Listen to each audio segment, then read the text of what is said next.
Welcome to Bunch Formation, the newest college football podcast. I am Chris Vannini, and I love college football, which is back this week. David, we made it. Well, you made it, Chris. I'm still trying to survive in a 1,000-square-foot house with 2 toddlers and a 100-pound golden retriever. I'm slowly dying inside, only motivated by the light at the end of the tunnel that is week 0, Chris. So Please, for the love, Kansas State, Iowa State, I need that Farmageddon in my bloodstream. We're doing it. We made it. We made it through the offseason. We made it through a change of shows. This is what we are calling the relaunch episode of Bunch Formation. And in today's episode, David and I are going to talk about why we love college football so much, kind of introduce or reintroduce ourselves to you, the listeners, about exactly who we are and why we do this. I partially got this idea from our friends at Split Zone Duo, but it's something I've wanted to do for a while anyway, which is just like pull the curtain back, get a little bit personal, and just kind of talk about why we love college football, and week 0 is the perfect time to do it. Later this week, we will have our week 0 preview episode, as well as our season picks, who's going to win it all, conference champions, Heisman, all of that stuff. But before we got into the season, we wanted to step away from the daily news that we normally talk about and just kind of get personal with you guys. I am a Big Ten grad who now lives in Big 12 country and used to cover the group of 5. David is an SEC grad.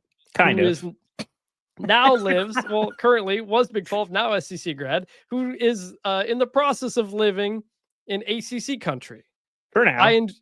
I enjoy talking about the sport with you, David, because we agree on some big picture things on the sport, but also come at it from very different backgrounds. And the reason I wanted to do this kind of relaunch and re-promotion with week 0 is a reminder for those who don't know, Until Saturday is not coming back, the podcast.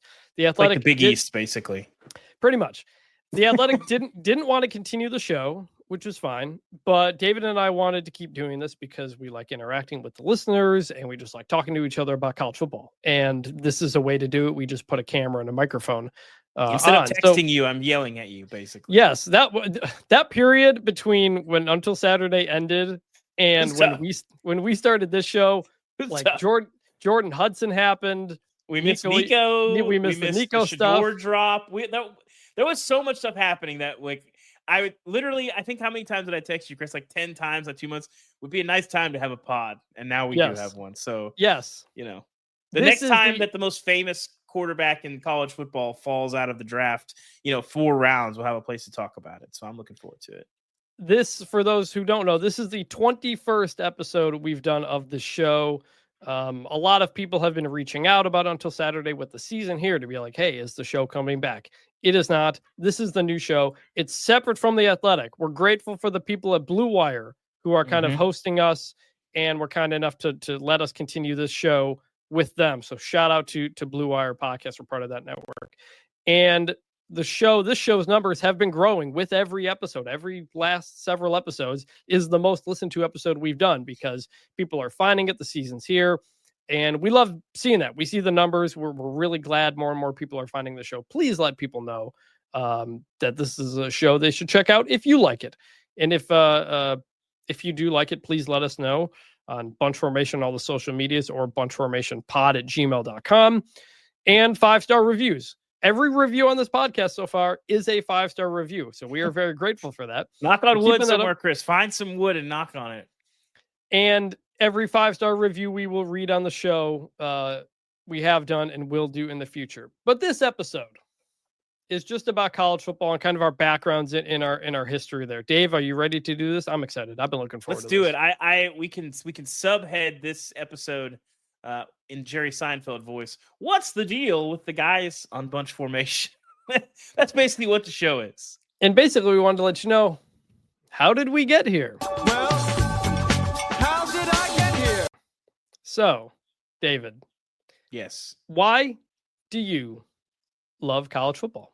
We'll get into the background and stuff first or later. Yes. But first, just why do you like college football? I think part of it is so I was born in Minnesota, but I grew up in Arkansas, right? And Arkansas, there's not a lot of states like it. I think Arkansas, Nebraska, West Virginia, Tennessee to some level, although they have the Titans, they added them later. It's just a place where the entire state lives and breathes one team. And so I distinctly remember 1995, Arkansas, South Carolina. Wait. Yes. You're doing the background stuff first. Wait, this is this is why I love college football. I'm getting there. I distinctly remember 1995, Arkansas, South Carolina. That was it was a friend's birthday party in our neighborhood, and he took like 6 of us to see Arkansas football. I'd never been to a game before. I think I was like 8, and I remember walking into the stadium through the tunnel for the first time, and I had just never seen anything like it. If you haven't experienced like a big stadium and a big stage, it's pretty hard to describe. Chris, you just went to the Coliseum, sort of a similar vibe, I imagine, of just like, there's nothing else like this. And then, you know, as I kind of got into it in like 1997, 1998, when I was getting a little bit older, I'd kind of grown up on NBA and college basketball and then shifted to college football, you know, around that time when I was like 10 or 11. And I think the simplest way to put it is there is nothing like it. I like the NFL. It's a very different product. It's a very different atmosphere. It's a very different environment. I think it has a lot less flavor. It's certainly a little bit more corporate even now. And the identity of the different places. Obviously, I grew up intimately knowing kind of what Arkansas's identity was. And as that kind of shifted when I was younger of like, hey, we just hate everything in the state of Texas, you know, being in the old Southwest Conference. It was Arkansas and a bunch of Texas schools, and then figuring out what being in the SEC kind of meant, what was a big part of that. And so I think for me, it was experiencing that and growing up in that atmosphere and seeing there's nothing else like this world. And every Saturday, those precious fall Saturdays, you know, it's just it's hard to put into words, but those who experience it and love it know exactly what I'm talking about, and the endless possibility that comes with, you know, you open your eyes up and there's gold and brown and red on the leaves outside, and there's a chill in the air, and there's a full slate of college football, and anything can happen. And that feeling, you only get 12, 13 of those a year. And man, just as a fan, it was awesome. So that's the simplest way I would say of why I love college football, is because it is so unique, even though it's centered around a sport. All the things around the sport make it really something special and something that I grew to love as a kid. And that, you know, I have my dream job right now. I wanted to cover college football on a national level. I like college football because there's nothing like it in America. Mm-hmm. There is no greater connection a fan base can have with a team than you get in college football. That is, many of the people in the stadium went to the same classes, walked the same hallway, stayed in the same dorms. Yep. And even as college football moves toward, you know, paying players and online classes and all that stuff, you at least like to think that those players went through the same experience you did when you went to school there. And that's not to say everybody who's a fan of the sport has to have gone to that school. Not at all. But that is ultimately the foundation of the sport, is that these are students playing college football. They're at an organization that's bigger than the team. You know, like the New York Giants are not more than a football team. They're just a football team. Like Michigan State University, where I went to school, is more than the football team. There's basketball, there's research, there's journalism program, there's a whole huge campus, there's all this type of stuff. It feels like you're playing football for more than just yourself, for everybody, for a community. It's most common with European and domestic soccer and these other places where if you grew up in some small town in England, that was your team. Like, you're born into it and you have to be a fan of that team. Mm-hmm. And that is very similar to college football. And like you said, you have so many places in this country that are connected to college football that are not connected to pro sports. Wyoming is another. Hawaii is another. We have a football team in Hawaii. That is like awesome. The coolest thing. Like, that is just so cool. And it's not like, all right, New York's got 50 pro teams. Chicago's got them. LA, every city, almost every city that has a pro team has multiple pro teams. And I grew up in Detroit, which had multiple pro teams. But college, like, there's only one University of Michigan in Ann Arbor. There's only one Ohio State and Columbus. I know there's branch campuses. I'm just saying. So like that is what ultimately kind of why I love the sport so much. And even with the changes that happen, that foundational piece, it doesn't feel like you're just signing up to be a fan of a corporation. You're signing up to be part of a community. And I love that. So you kind of went into this, but like let's talk about the beginning of our fandoms. Teams we rooted for, what drew us to the sport. You said you're born in Minnesota but grew up with Arkansas. How did that kind of impact you growing up? So we moved to Arkansas when I was like 4, right before I started school.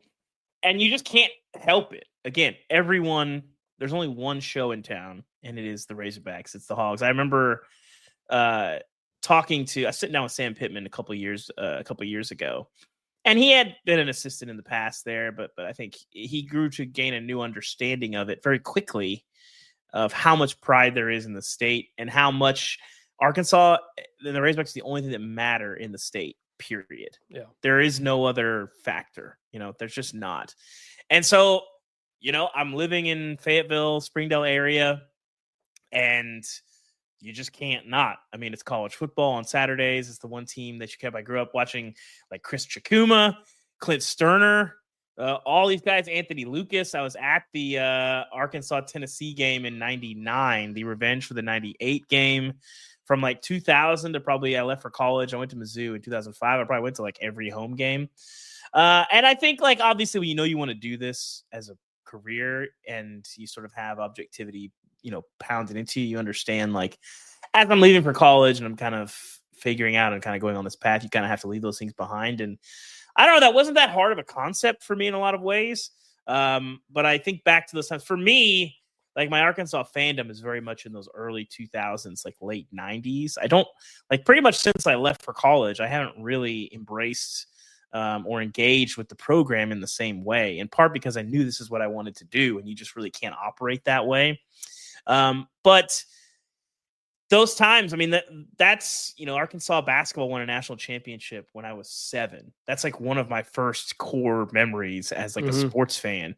And the 1998 season, Houston Nutt, this is his first year at Arkansas. They were like 9-0, probably should have beat Tennessee in the infamous like Sternover game.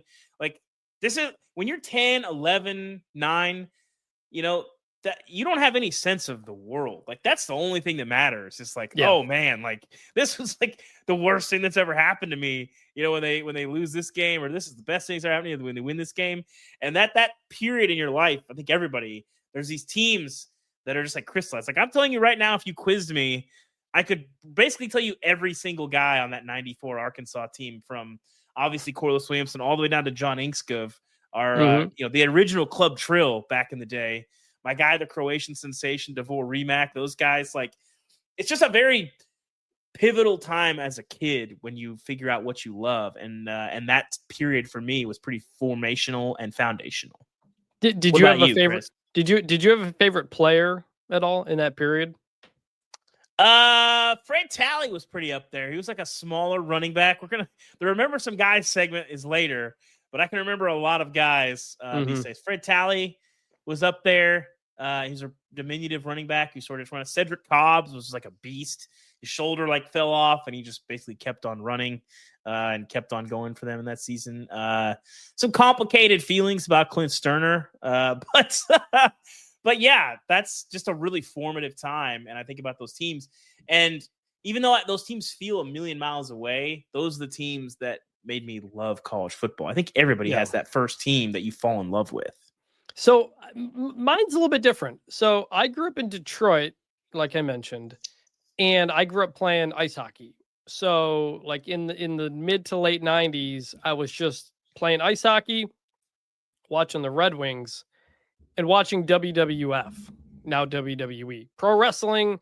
And I wasn't watching a lot of sports. I wasn't even watching other NHL games, just the Red Wings, because that's all I liked. And they win the Stanley Cups, and so that's the team you latch on to, because it's the team when you're young that wins.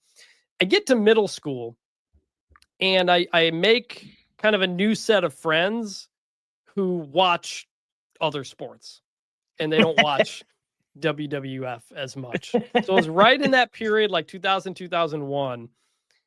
I pull away from pro wrestling and I start watching ESPN every day, which I hadn't to this point. I would just start watching ESPN to like figure out who these teams are, what these leagues are, and all this kind of stuff. And the Detroit Lions have been garbage my entire life, my dad's entire life. And so I was never like, why would I care about the NFL and the Lions? They're terrible. The Tigers were terrible. The Red Wings were good. I continued to like the Red Wings.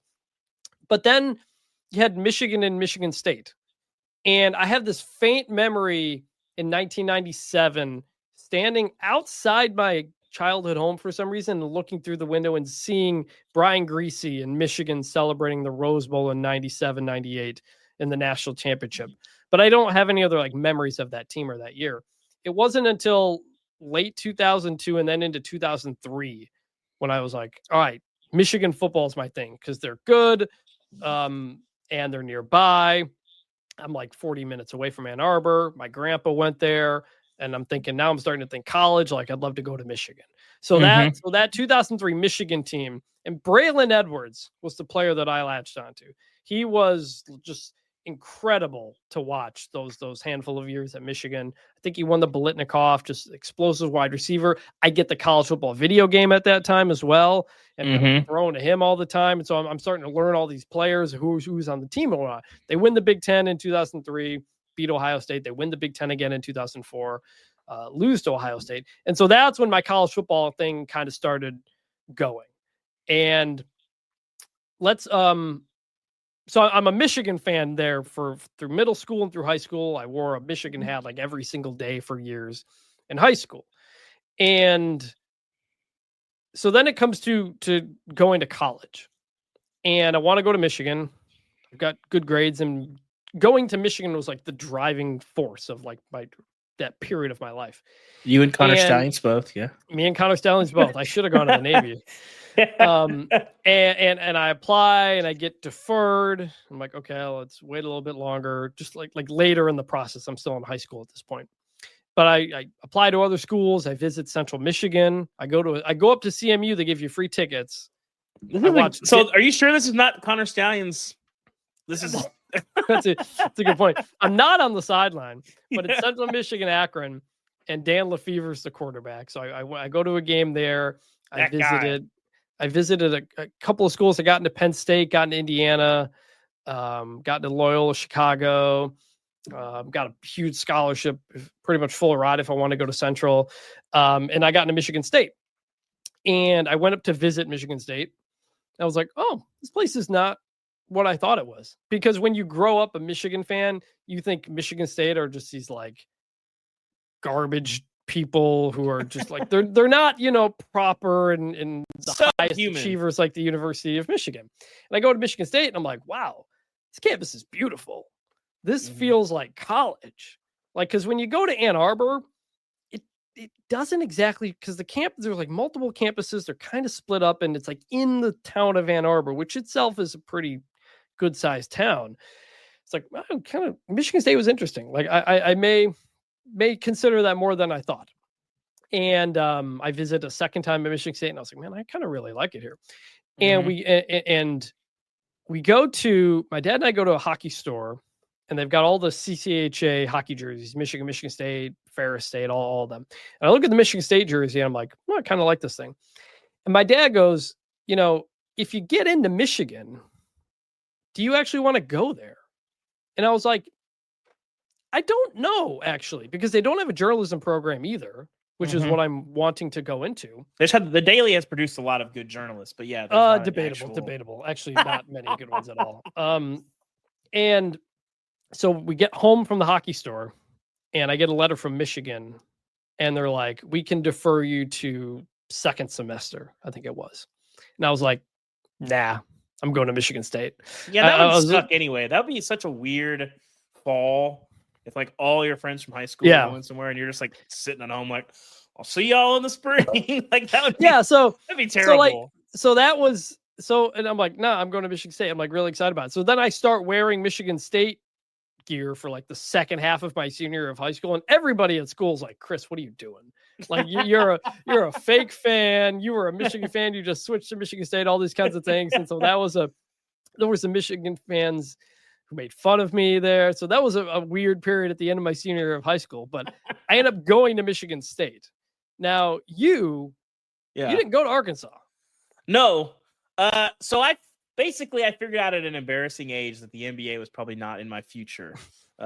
So I was like, I got to figure out what I want to do. And I liked writing and I liked sports. And I was like, I should try sports writing. So I started working for my city paper like sophomore year of high school, covering, wait for it, Chris, junior high football. Oh, yeah. There's not a lot of papers, dare I say zero papers, covering junior high football. But I did that back in the day and I freaking loved it. It was awesome. You would do like capsules on like the 8 junior highs, and then I'd write like a feature on the biggest game of that week and then go to the biggest game. By the way, they call it junior high for you. Yeah. Like for us, that was middle school. No, middle school. So elementary is K through 6, middle school is 7 through 8. There's not real sports. And then junior high K through 5 is elementary, middle school is 6, 7, junior high is 8th, 9th, and then 10th through 12th is high school. This is Arkansas. That is bizarre. Sorry. That is weird. We're K anyway, to 5. there's like separate junior highs. 6 to 8 is middle, and then 9 to 12 is high school. So you don't even have a freshman year of high school. I guess technically not. I mean, that 9th grade year is when your grades start counting. So anyway, I loved it. And I knew pretty early on, like I wanted to go to journalism school. So I'm just like, well, where's the best schools? Chris, you'll never guess where everybody told me I should go.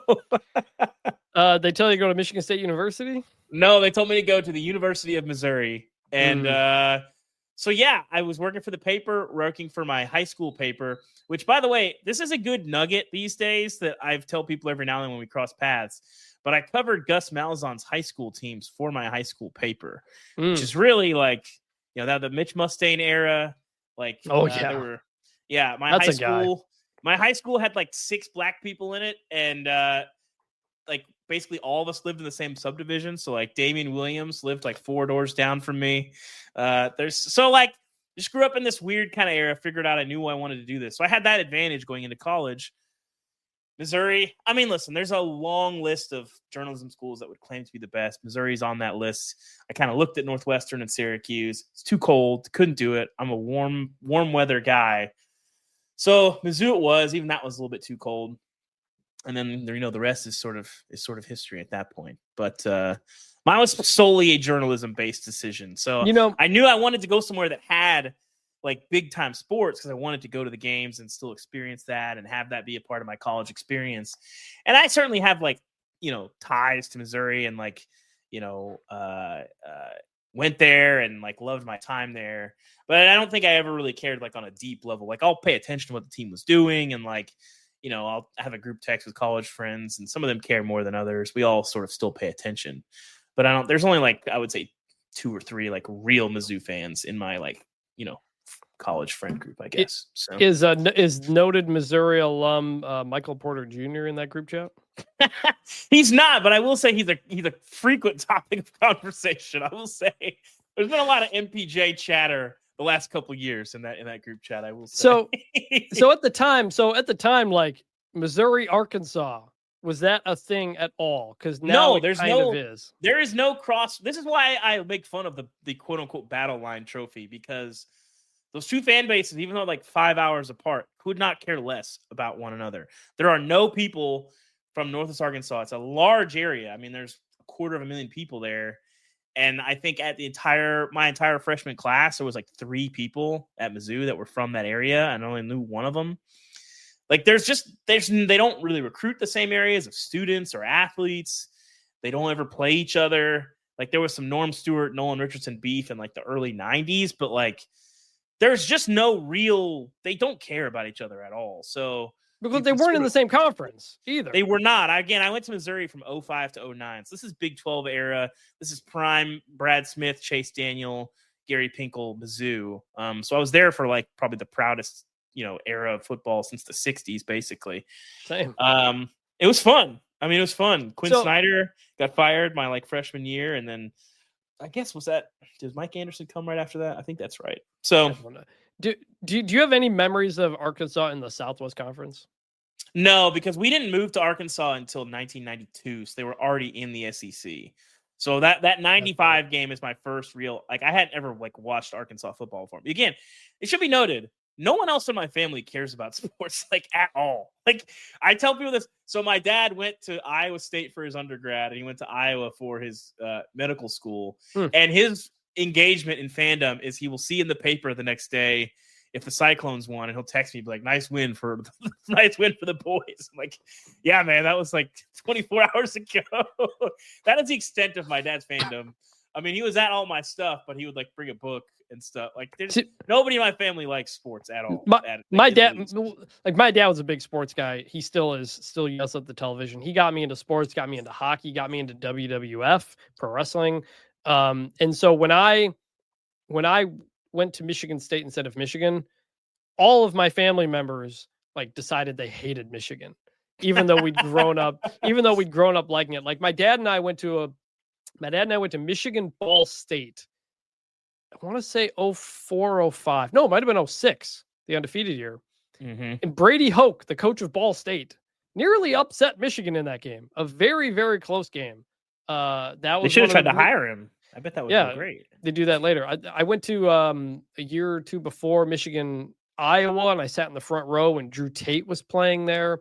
I went to quite a few Michigan hockey games, went to a lot of Michigan basketball games. I remember when Michigan played Nebraska in that Alamo Bowl and Michigan nearly like multilateraled it for the win.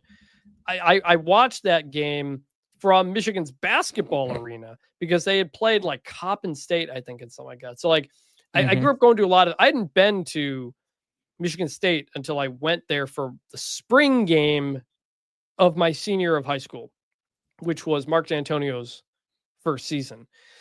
And so I get to Michigan State and the program is down, but I go there because one, it was a really cool place. It seemed like had a hockey team that mattered to me, and basketball is really good. I'm like, there's a lot of opportunities to write about sports here.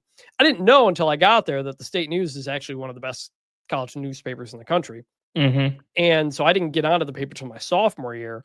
My wife gets in as a freshman because she was like a high school all-state writer. She almost went to Missouri, by the way. She should have.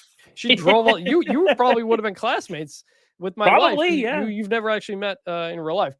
Yes, I have. I met her a couple times. Oh, you did? You met her at Westminster Dog Show? I did, yes. That's another story for another show, yeah. Well, there's not much of a show. We competed in Westminster one time, and Ubben happened to be there. Well, yeah. Anyway, yes, go ahead. But Michigan State, like, so you go to Missouri, and you just didn't care about Missouri at all, right? Like, no, I went to the games. You care to some degree, but like, you know, like I remember my freshman year, like Vince Young came in, like tore them apart, and just like, all right, and then I just went about the rest of my day. Like, let's go eat at Plaza 900, and then like let's go like play NBA Jam or something. So like, it's just like, okay. So in my freshman year, have student tickets, go to the Michigan game, and Michigan has this big fourth quarter comeback, and the Michigan fans in the stadium unfurl a banner that says "Still Arrogant." That was 6 straight wins for Michigan. After the game was when Mike Hart drops the little brother comment. I remember that being like one of the most distraught I've ever been after a sports game. What was that? I was like, I can't believe that happened again. I went to Michigan State instead of Michigan. I used to be on that side and all this kind of stuff. And then Mark D'Antonio turns it around and he beats Michigan 4 years in a row. And I'm covering most of those. Kirk Cousins leads the program to many highs. Nicest guy in the world for 100% real life. I remember one time I was covering basketball team and Kirk Cousins, who at this point, like we know is going to the NFL, but he's like interning with the communications department. And so he's like helping the media out, get papers at the basketball game and stuff like that. And he asks us, me and my colleague at the student paper, like, where do you guys fit on the plane to get to the games? We're like, what are you talking about? He thought that the media flies with the team to the games. And we're like, no, we get there on our own. He's like, wow, I did not know that. Yeah. Good for you. That's really tough. We'll talk about college newspapers. Well, Chris, we won't have college newspaper travel story hour, but let me just say that when Missouri, the year I was covering them in 2008, when they played at Baylor, it's a calamitous story. I think I've told you the full story, but I drove from Columbia to St. Louis, flew to Dallas, and then drove to Austin and then went the same route back on Sunday morning to cover that game. Listen, college newspaper travel is no joke because there's no budget. You might get to go, and especially when you have to, like, these college newspaper budgets now, like when you have these cross country, I don't know how they pull it off because it is a nightmare. At the bowl game, the Zoo went to the Alamo Bowl the year that I covered them, and we were staying not in the media hotel, in a Days Inn on the side of the highway in San Antonio, like 6 people to a room. Oh yeah, I housed some Wisconsin sports student writers who came and stayed with me when Wisconsin came up to play, and that was the game that Michigan State beat Wisconsin on a Hail Mary. I remember Kirk that Cousins, or a Hail Mary that was ruled short, and they had to review it. And Keith Nichol got the ball over the line. I'm right on the field for that when they announced Keith Nichol, former Oklahoma Sooner. Yes, when they announce it's good. And so, like, I covered the basketball team too for 2 years. There was a Final Four run in there, and like, as a student, like, I rooted for them. Like, I wanted them to win because it was better for us as the writers if they kept advancing in the NCAA tournament. It's more fun covering a good team, And so, like, when I'd cover the team, I'm not like cheering on the press box and doing all the stuff. You know how to like check that, but be professional. Yeah. But you're still a student and you still see players in your class and stuff like that. And you want to have the college experience. So I went through college, rooting for the team. I was not a big professional capital J journalist Missouri's like not the for Missouri everybody, kids. Like that. They give you like, listen, it's like a literally like a, I don't know how to call it. It's not a dressing down, but it's like a, hey, like, so we had the sports. So I won't get into the whole Missouri method. It's a lot, but the sports editor there, you're not working for students, you're working for professors. And he basically banned all sports. Like, you can't wear an insignia from any team or anything really in the newsroom, period. Yes. So the day that Tom Izzo announces he's not taking the Cleveland Cavaliers job and is staying at Michigan State, this is 2011. I have to rush to the place where the press conference is going to be because it was a quick turnaround. I didn't realize till after the fact I was wearing an Izzone shirt in the press conference. That's a tough look. But like all of us at that paper, like we understood the line between like being a fan and having it not impact your work. Like that was not a difficult, and we had a couple professional advisors and stuff like that. And like, we would play the Michigan Daily in the football game. Yeah. Played against Nicole Auerbach. And, we wore shirts that said the State News and the Michigan Daily, but they were green and white and in maize and blue and whatever. And you'd sing the fight song if you won the game or whatever. So I always found that a little bit too much. Just, I think you can trust people to kind of wiggle that. But so that was college. You're a couple years older than me, so you were a little bit ahead of me. But yeah, so basically I got an internship with the Oklahoman, did a bunch of stuff that summer, went and covered Oklahoma football for the Oklahoman, just fresh out of college. And that was, I learned a lot in that job. And then I was there 9 months, 6 months, I forget. And then got a call from ESPN. If anyone remembers the old conference blogs, I'm sure people do. When Adam Rittenberg once linked to something I wrote at the State News, I got people so love the many lunch texts links, from man. people.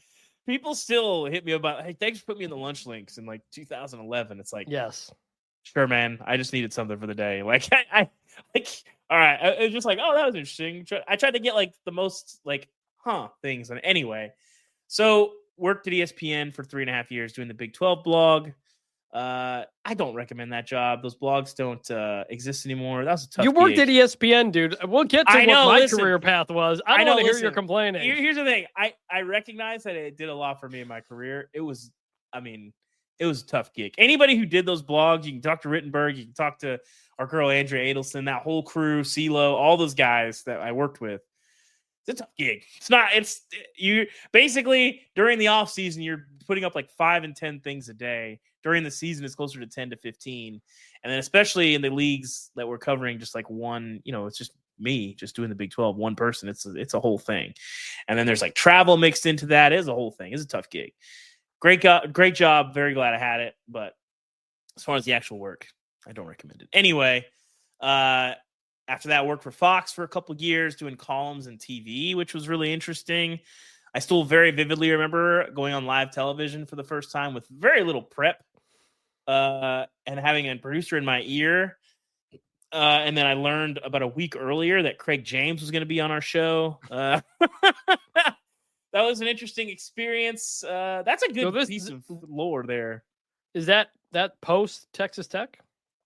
Oh, yeah. It was way post Texas Tech. Yeah. This was like 6 years after everything. Let me just say that. But by the way, Craig James bringing Craig James onto the show was a very controversial decision. He eventually, because he did the show like 2 weeks, but then you couldn't really call it getting fired, but we were a broadcast partner with Texas Tech. Fox Sports Southwest. Okay. So it was myself, the GOAT, Rick Renner, Gary Reasons was on that show, Matt Mosley was on that show. Oh, yeah. A bunch of people. And so Tony Banks, you probably remember Tony Banks, Michigan State quarterback. Yes, exactly. He was on the show with us. Tony's great. And then Craig James was on like a part of it. He was on there for 2 weeks because we were a broadcast partner with Texas Tech, who was like, what the heck? We'd rather not have Craig James talking about the Big 12. And he hadn't signed the contract. So they were like, hey, please leave. Anyway. Craig James, by the way, lives pretty close to me. And I actually gave his number to our colleague Justin Williams, who's writing about College Game Day. Interesting. Interesting guy. Interesting guy. I forgot Craig James was on College Game Day back in the day. So anyway, did that for a couple of years, and then the Fox did the infamous pivot to video where they fired all their writers. That's going to play into my career too here. Yeah, I still did a little bit of TV for them, but then just freelance, did a bunch of stuff everywhere. I was mostly at Sports on Earth with our current managing editor, Matt Brown.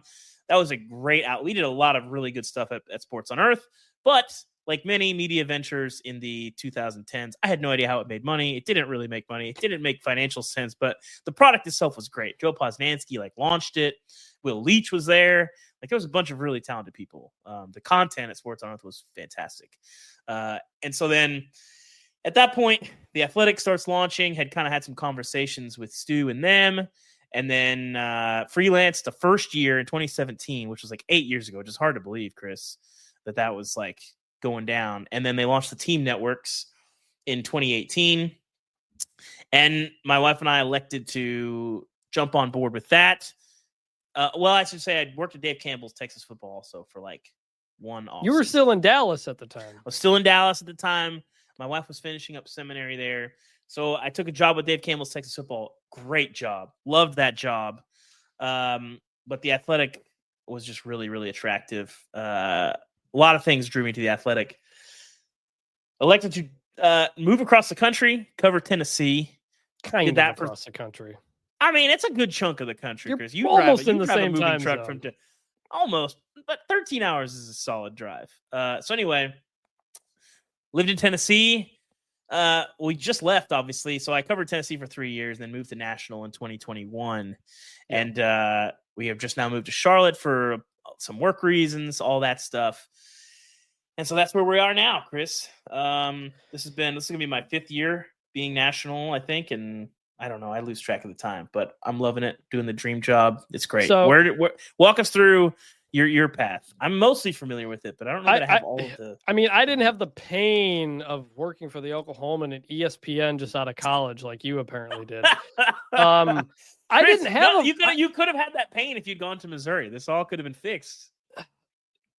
Well, yeah, because you guys all set it up for each other, and it's all this little. You kind of have this whole little network thing. Don't talk about the Mizzou Mafia. Don't talk about the Mizzou Mafia that loudly, Chris. Some of us pull ourselves up by our bootstraps. I didn't have a full-time writing job for a year out of college. I was covering the Detroit Tigers for an MLB.com internship that just went past graduation. I just followed them to the end of the season because I was living with my parents. I don't think they do that program anymore either. By the way, it was a good program. If there's a writer that you like, they probably were an intern at MLB.com at some point. Like the amount of talent our friend and former colleague Matt Fortuna was in the same class I was with that MLB.com. But I was staying at home. Get to the next fall and like I'm doing some blogging for like M Live and the Detroit Free Press, kind of, but not much of anything. And I think at this point I start running the Michigan State SB Nation blog, The Only Colors, just so I have another outlet to write about Michigan State about.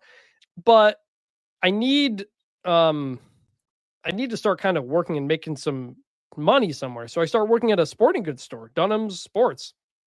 This is 9 months after graduation or so, and I start doing that and trying to write on the side. And then SB Nation had a news desk back in the day, and they had I remember this, the mothership. They had city sites like Atlanta, Chicago, Detroit, all that kind of stuff. And because I had been running The Only Colors, I was able to get in on that. And I wrote about the Bobby Petrino motorcycle accident for them. I just did like Arkansas the news lore. update. Yeah, talk about some Arkansas lore. And so I'm like doing all these like 4 or 5 part-time jobs all at once. And then the old sportsjournalist.com. I would constantly check that job board. And there was a post. There was a posting for something called coachingsearch.com, which I was faintly aware of. It had just kind of started, very similar to Football Scoop, which I knew at the time. And because of the news desk work I'd been doing at SB Nation, the guy, Pete Roussel, was running Coaching Search on his own. And he wanted somebody else to kind of do a lot of the day-to-day work. Basically just kind of write 5 to 8 things a day of just news updates and stuff like that. A couple hundred people applied because, again, it was that time. Somehow I get this job, and right before I get married too. Real quick, so, Chris, can I give a quick sportsjournalist.com side story? Yeah. Here? Yeah. So if you're not familiar, you probably are not. If you're listening to this, you may or may not be familiar with sports journalism. At one time, very happening, like the center of discussion for a lot of sports journalism topics. Yes. Well, when I got hired from ESPN, Chris, I stumbled upon the thread where people were talking about my hiring. Unimpressed to say the least. That was tough to read when you're like 22. I was not really prepared. Did they know you? Did they know you went to Missouri though? They did, and they were not pleased. Apparently. Anyway, go ahead. So, but Pete Roussel, he's a former coach. Him and his brother had run Football Scoop, and they had a falling out. And Pete makes his own site. And when Pete tells me early on, like, "Hey, Bruce Feldman's writing a story about this," I was like, "Ooh, interesting." I didn't know the whole story until Bruce wrote about it for, I think it was CBS back in the day, about kind of the falling out between them. I was like, wow, that was interesting. So I worked with him for 3 years for Pete, doing coachingsearch.com. I'm working every day for years, making not a lot of money, but it's a writing job. And that's all I'm looking for. And it's just barely enough. No vacation, not taking vacation, not benefits, independent contractor, self-employment tax, all that kind of stuff. But I'm applying for jobs at SB Nation, at CBS, at everywhere, all the time, every year, and not getting anything back. And it's very frustrating. And then one year, Coaching Search partnered up with 24/7 Sports and Shannon Terry, who's now I remember this. 3. And so we kind of merged into them for a year. And Pete fought for me to come with him instead of, they kind of just wanted Pete, but Pete brought me along too. And I was grateful for that again. And so after about a year of that, Pete becomes an agent, coaching agent. And so he's pulling Coaching Search out. And instead of getting rid of the site, he wants just me to run it on my own. And he'll keep paying me. He's not feeding me any stuff about his guys or telling me anything. Like, he wanted that. Credit to him, like, he really wanted that site to be fully independent, not slanted toward anyone or anybody. And that is, I think, why the site continued to have respect. Like, I would get messages from Stuart Mandel or Bruce Feldman or Dan Wolken about all these people who found the site useful because we were constantly updating. Nowadays, everybody's got a coaching tracker or a coaching ticker or whatever like that. Back in the day, it was just Coaching Search and Football Scoop were the only ones doing that. And so they all liked the site. And it would have been so easy for Pete to be like, let's pump up my guys or this or that. He didn't do any of that. He kept me in the dark on all of this stuff. And that kept my credibility with everybody, thankfully. And so, but I've been doing this for 5 years now. And I'm thinking like, man, I'm not getting any bites on these other jobs. what can I do? Hey, I'm meeting a lot of coaches, my Rolodex is getting bigger. Like, this will help me for my next job, is what I kept telling myself. Like, I'm getting a network here that will help me eventually when that next job comes. Then spring 2017 happens. Well, also, by the way, I'm still living in Detroit at this time. I've applied for the Michigan State job every single time it comes open from all of these places. I'm not even getting an interview. So it's like, so my wife gets a job down in Dallas to do PR for an animal shelter with the city. I was like, sure, let's go. I have no writing opportunities here in Michigan. Let's go to Texas and try that out. So we get down to Texas late 2016. Then early 2017, and you mentioned the Fox pivot to video. It wasn't just Fox that pivoted to video. Yeah, everyone did. Everybody did. And ESPN laid off a bunch of its writers. Fox did. Yahoo did. All, especially college sports, for people who don't remember. People who do remember, college sports was hit really bad at that time. Stu and Bruce both lost their writing jobs with Fox. And so at this point, I'm thinking like, well, what job is there for me now? Like, these guys were all doing the job I wanted to do. That job no longer appears to exist.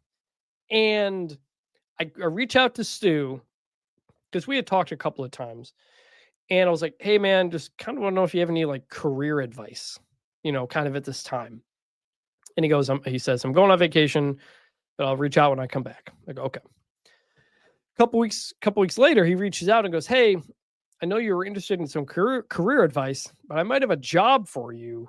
The Athletic is starting a college football site, and they want me to run it. And I'd like you to come be a part of this team. And I'm like, holy crap. Like, all these years of applying for jobs and not getting anything.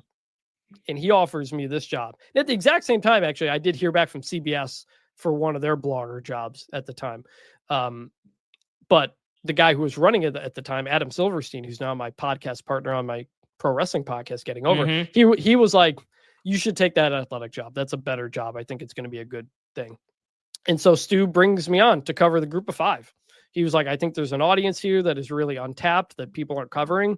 I was like, I completely agree, because every time I wrote about the Group of Five in Coaching Search, it would do big numbers. And to this day, I still think that's the case.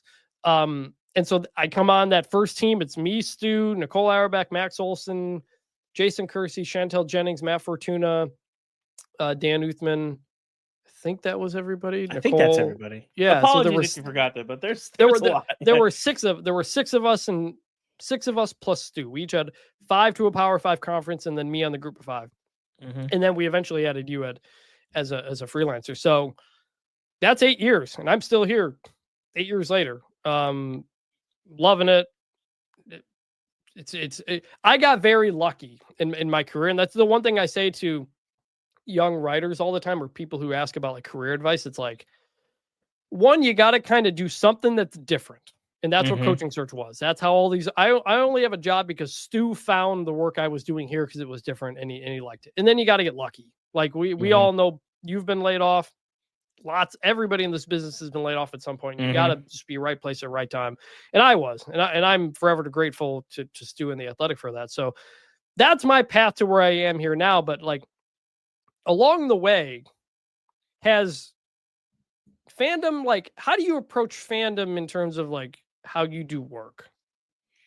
I think it's mostly a non-factor. I think you spend enough time around teams. So like, I already wasn't that big of a Mizzou fan necessarily, but like the first year I covered the team, you just spend a lot of time around them. You're going to practice. You get to know kind of the personalities in their team, and you're kind of like, this is kind of like everywhere else. you can figure that out pretty early. That like, there's different gaps in competence for sure. But generally, the way the programs operate and how things work is like pretty similar in a lot of places. And so every place is special, but also like nowhere is kind of special. I don't mean that as a pejorative, but like having seen I can tell you a lot of places would disagree with that. Every college sport is special in its own way. Yeah. So I think like, I'm just talking about the inner workings of how the program actually operates, covering the beat and seeing like, all this stuff. So I think that's the simplest way of like, I don't know. It just wasn't. I think I just knew I had to do it. Here's a question. Why did you want to cover college football and not basketball or anything else? Well, honestly, part of it was just lifestyle. Like the college football, most college football writers generally have like normal lives. Like you can have kids, you can be married. Like I don't think the divorce rate is like super high. Like covering Major League Baseball or basketball, we're on the road for like crazy amounts of time. Like I don't know how people like do that. And so that was part of it is like I think this mostly works as a way to like live life and not just have your job be your whole life. It's kind of an empty way to live. So that was somewhat of a factor. I just loved the atmosphere and I grew up around it and knew like, hey, like being in a stadium for a big game on a fall Saturday, like there's nothing really like that. And I think as you get more in tune with journalism and like the storytelling process and finding cool stories and telling those stories, and I think you gain more appreciation for that side of the work. But it's like I love that there's great human stories in this super interesting world. Mm-hmm. Like the sport is great, but the game is only sustain this or that. Like the big game is cool still. I still love that. But my favorite thing is like when I have a great story on the hook and I'm like chasing it down. That's why I do the job. I just love chasing stories in this world that I understand and care about and love, frankly. I had not, like when I went to Michigan State, when I did my interview for the student paper, they were like, "What's your dream job?" I said, "Cover the Detroit Red Wings for the Free Press." And after my first year of I'd been to some college football games, but I hadn't regularly gone to games. And that freshman year, when I went to every home game and went to some road games, I was like, man, college football is it. Like that. Yeah. That was when college football became my number one sport. Supplanting hockey was early on in college for me, really. And at that point, and I covered the team my sophomore year, I was like, college football is what I want to do. Like again, the lines were terrible. The NFL is this or that. All these other sports are cool. And I applied to cover all these. I applied to cover everything. If anybody wanted to hire me, nobody did. But to be able to stick with college football, like I don't do this job and like think, all right, I'm doing this but I want to get up to an NFL beat. No. Like I don't. I want to stay here with college football. I don't begrudge the young writers that come through college football and do, but that's just never how I saw it, basically. Because there's every year is totally different. And this was the case before transfers and all this stuff too. Like you have such turnover with players and coaches. There's always fresh stories. It's not like you have a team that has a player who's been there for 10 years and you have a bunch of veterans who there's no other stories to tell about these guys. There's always something going on. And there's so much of college football that you can always find stuff. I love doing the group of 5 beat because I would go to Memphis. I'd go to Navy. I just cover all these things and just learn about all these new places. I just wrote a story last week about New Mexico. I'd never written about them before. And it was just really fun to kind of just dig into all of that. And so that's why I've stayed with college football throughout all of this, is because there's nothing like it. And even when, people in New York City or the East Coast maybe don't quite get it, or people will say college football has to be more like the NFL and try to change it to that. Like, no, that's not what college football is, unlike anything else. That is the point. That is why we love it. It is a big, beautiful mess. And just because you can't, put that in a capsule and sell it to somebody at a bar in Queens doesn't mean it's not the second most popular sport in America, just because it's so regional. It's regional in all these places like Arkansas that don't have much else. And I've done this job for 8 years. There has not been a second where I could not think of something to write about. Yes. Or talk about. There Easily. is always something going on in this crazy super. 100%. It's not like every year, all right, it's draft time, so let's talk about the top prospects. Oh, it's free agency. Here's what the cap is. And you just go through that normal cycle. Every year, every offseason for college football, there's something stupid that happens that suddenly derails everything. We got now ideas of a 2018 college football playoff, which we'll talk about later in the week, that are just like, what are you talking about? And so that is like, I don't want to cover anything else because I love this sport. I'm about the same. Ultimately, the pacing just like works and I like it. And that 3-month sprint is really exhausting. But I think you probably experienced the same way. It's like that first month, like it's like sprinting out of the blocks. You're like, man, like this is great. Like anything can happen. This team might be a fraud. This team is super interesting. And then like October comes, you get a little bit tired. You're like, okay, like Halloween is like that's like the tough part of the year for like just trying to do the weekly grind of the job. And then once you get in November, where like it's crunch time, then you're like, oh, these are like some high stakes ball games. Yeah. And that's just generally how it goes. And then once you get to the championship weekend, there's still some season left, but it's not the same grind. The week There's a lot of season left now at this point. Yeah, I know, but it's not the same as it is during the season. And so that's just doable. Like I've been covering this year, this fall is kind of crazy. This fall will be my 16th, 17th season covering college football, and I'm not sick of it. So that's a pretty good sign.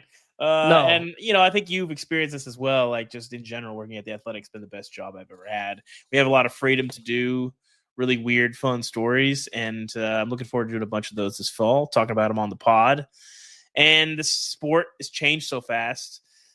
The money has added a really interesting wrinkle in team building and in locker room dynamics and lots of stuff that we still haven't really fleshed out yet because people still don't want to talk about it, but they're getting more and more comfortable. I press people on this. Last fall, I'm calling up all the collective people and basically not berating them, but I was badgering them for like, how much you spent on your roster? Like really? And some were more talkative than others, but like that stuff is interesting. And we're going to keep pounding away at that. The money part of it, I think, is still like the most fertile ground in this sport because it's driving everything. It controls everything. And we're still not entirely sure how everything works. And it's very much in the dark, unlike at the pro sport level where everything's pretty public because there's a cap. So I'm excited for the future of the sport and what that means for covering it.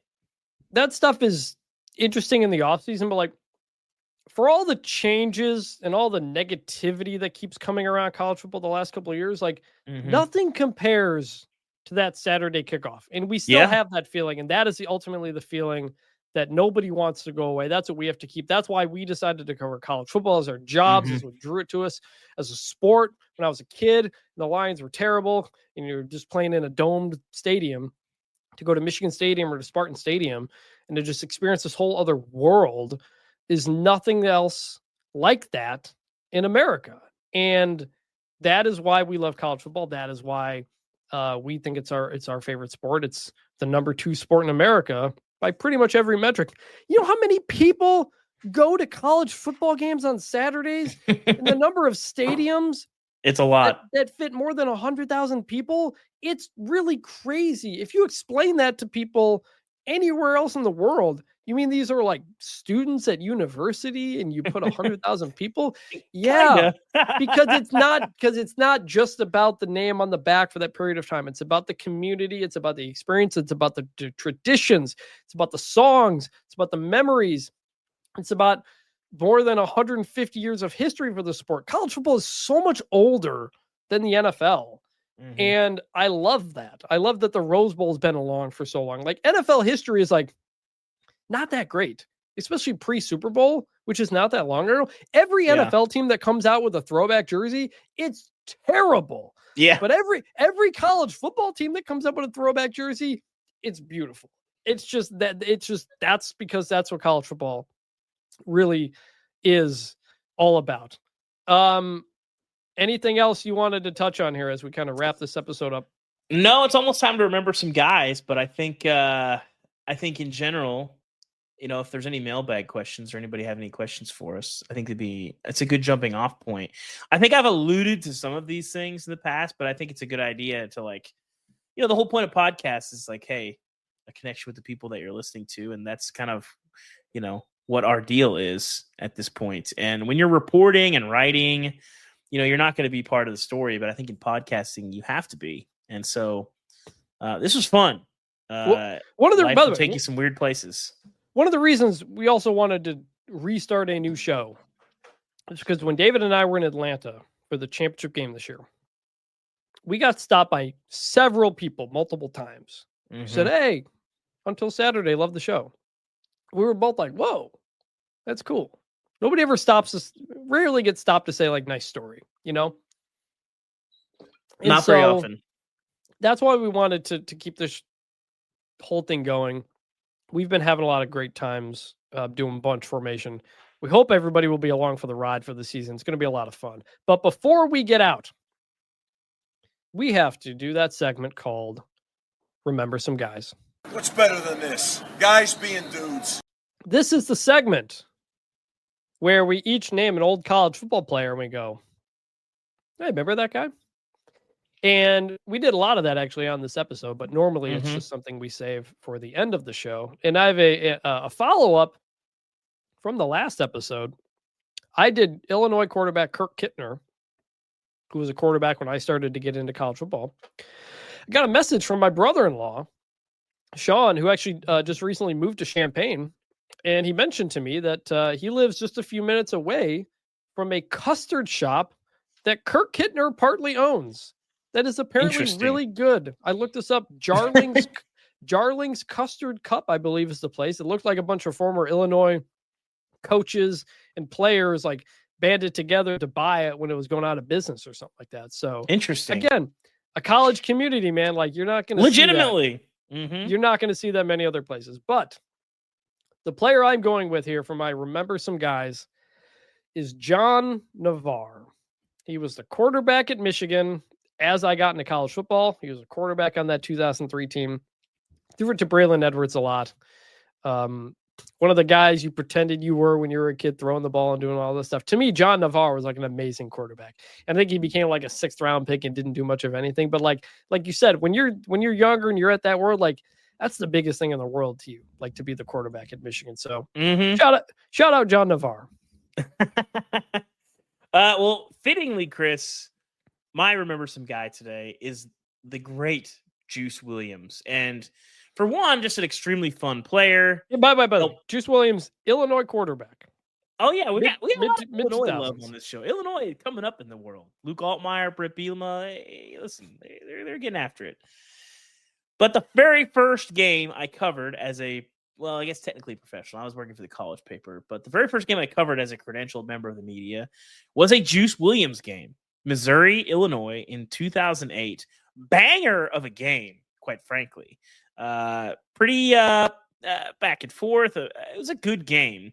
Missouri won that game. It was a top 20 matchup in, I forget what they were calling it at the time, the stupid dome in St. Louis that nobody plays in. Edward Jones Dome. I don't know what it was called at the time. Was it called was it the bragging rights game? I don't know if they technically that's call just it basketball. that on football. It's a big deal. Oh no, it's the Arch Rivalry, which is actually a great name. That is a good name. Yeah, it is very good. It's right there with Arch Madness, the Missouri Valley tournament name that they play in St. Louis. But no, the bragging rights game is like exclusively basketball. It's a pretty big deal. But the problem with that game is they always play it in St. Louis, most of the time, and they usually play it when the students are gone, so it kind of loses a little bit of juice. It's mostly the Missouri like diehards. I love it anyway. But that game was great. Rashard Mendenhall was in that game. I believe Regis Ben was playing for that team as well. A banger of a game.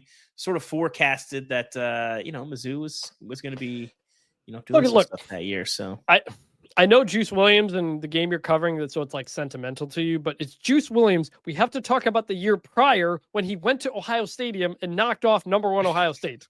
Yes. Extremely fun player.